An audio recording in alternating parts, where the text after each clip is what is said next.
Career শেষ মেসির, এমন ইনজুরি যাতে আর কারো না হয়। হঠাৎ লাইভে এসে কেঁদে কেঁদে একই বললেন মেসি। বিস্তারিত জানুন দর্শক পুরো ভিডিও জুড়ে। কোপার ফাইনালে লিওনেল মেসিকে সম্ভবত এভাবে দেখতে চাননি কেউ। 65তম মিনিট পর্যন্ত মাঠে থাকলেও স্বাভাবিক খেলা খেলতে পারেননি আর্জেন্টাইনি সুপারস্টার। শেষমেশ অশ্রুসিক্ত চোখে মাঠ ছাড়তে বাধ্য হন এই তারকা ফুটবলার। কোপা জয়ের পর সেই চোট প্রসঙ্গে এবার মুখ খুলেন মেসি নিজেই।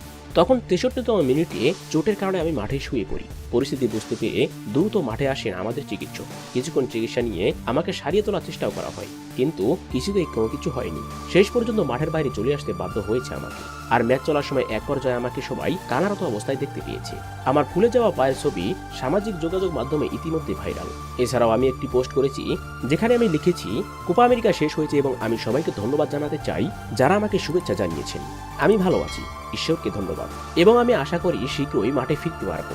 আমি ফুটবলটাকে বেশি উপভোগ করি। আমি খুবই খুশি যে আমাদের সবার যে লক্ষ্য ছিল তা অর্জন করতে পেরেছি।